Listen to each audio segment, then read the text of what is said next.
가족 중에 유일하게 귀신을 보지 않는 형의 경험담이다. 지금으로부터 약 9년 전, 추석이 오기 전의 휴일이었다. 토요일 저녁까지 회사에서 밀린 일을 처리한 형은 벌초를 하기 위해 피곤한 몸을 이끌고 큰아버지 댁으로 향했다. 하지만 차가 많이 막혔고 형은 졸음을 참기 위해 허벅지를 뜯어가며 차를 몰았다. 그렇게 4시간 정도 가다 서다를 반복하다가 밤 11시가 넘어서야 겨우 고속도로를 빠져나온 형은 어두운 시골길로 들어섰다. 그곳에서 차로 30분 정도만 더 가면 됐는데 길도 험한 데다가 가로등이 하나도 없는 어두운 시골길이라 그런지 속도를 제대로 내질 못했다. 형은 마지막 집중력을 쥐어짜내며 차를 몰았다. 얼마나 지났을까? 오른쪽 길가에 웬 아주머니 한 분과 어린 남자아이 하나가 칠흑같이 어두운 시골길을 걷고 있는 게 보였다. 형은 두 사람 옆에 차를 세우고 목적지를 물어봤는데 그곳이 마침 큰 집에서 가까운 곳이라 두 사람을 흔쾌히 차에 태워주었다.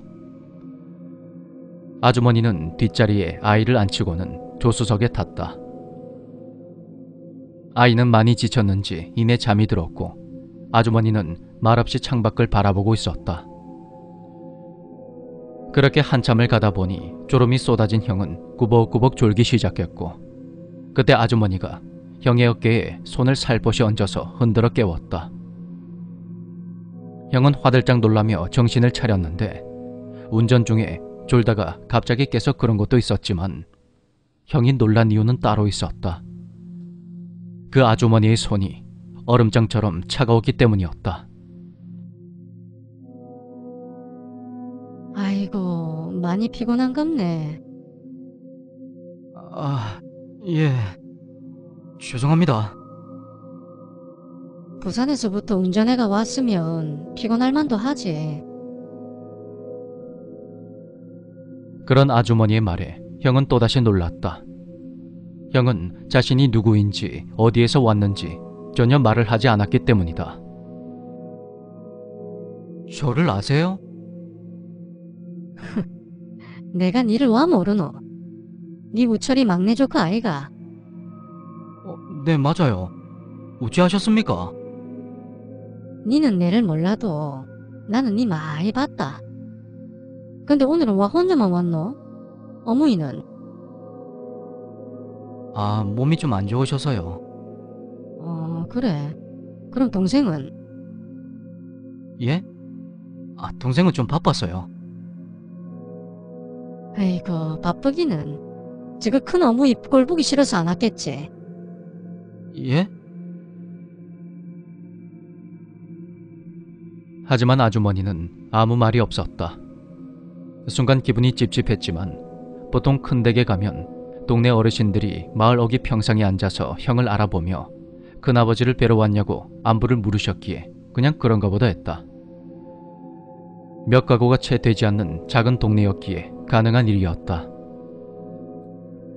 세 사람을 태운 차가 큰 집이 있는 마을에 도착할 무렵 결국 사단이 나고 말았다.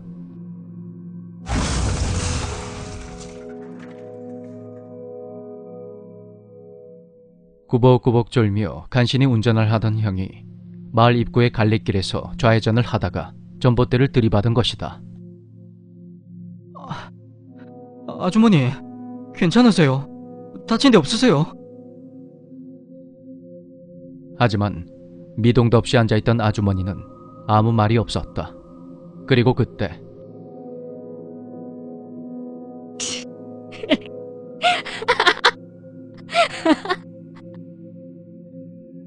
마치 참고 참았던 웃음이 터져나온 듯한 소리에 고개를 돌려봤더니 뒷자리에 타고 있던 아이가 장난스레 웃으며 형을 쳐다보고 있는 것이다.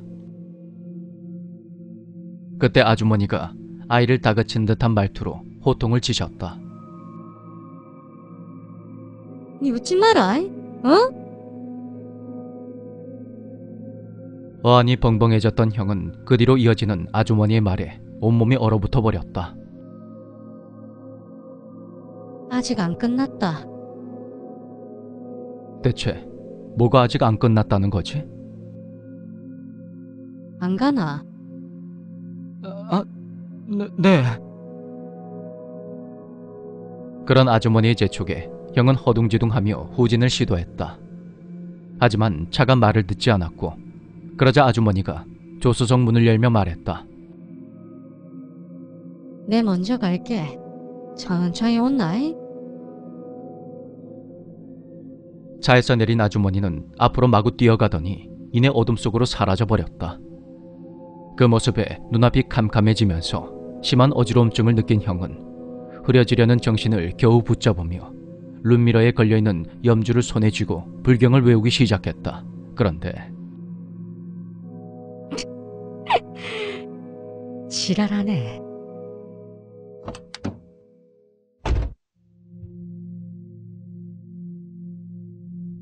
그렇게 아이는 차문을 열고 밖으로 나가더니 길 옆에 있는 논으로 걸어갔다고 한다.